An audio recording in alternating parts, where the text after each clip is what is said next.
Doctor Muzammil, doctor Umar Nabi, doctor Shaheen వీళ్ళందరూ కలిసి జైషే మహమ్మద్ తరపున భారతదేశంలో కుట్రలు చేయడానికి దాదాపుగా 7-8 సంవత్సరాల నుంచి స్కెచ్ చేసుకుని, ఆ తర్వాతన పెళ్ళిళ్ళు కూడా చేసుకుని డాక్టర్ షహీన్, డాక్టర్ ముజ్మల్ పెళ్లి చేసుకుని, అమ్మాయి ఇచ్చినటువంటి డబ్బులు జైషే మహమ్మద్ మీద నుంచి తెప్పించినటువంటి డబ్బుల్నిచ్చి, ఆ డబ్బుల ద్వారా బాంబులు తయారు చేసి అది పేల్చడానికి ఉమర్ నబీని రిక్రూట్ చేసుకుని అనేక మంది డాక్టర్లు 40 మంది డాక్టర్లని మొబిలైజ్ చేసి నడిపినటువంటి కుట్ర. దాంట్లో 7 అరెస్టులు జరిగినాయి. ఓ పక్కన కథ నడుస్తుంటే, ఇప్పుడు లేటెస్ట్‌గా డాక్టర్ల టీంలోకి ఇప్పుడు ఒక లాయర్ గారు ప్రవేశించారు.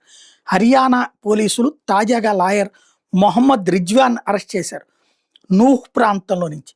ఈయన పాకిస్తాన్ ఐఎస్ఐతో సంబంధాలు కలిగి ఉన్నాడు, ఇక్కడ సమాచారాలు అక్కడికి చేరవేస్తున్నాడు అని. ఇతనికి ఈ బాంబు పేలుళ్ల కాన్సెప్ట్‌కి ఏమైనా సంబంధం ఉందా అన్న కోణం కూడా ఇప్పుడు విచారిస్తున్నారు.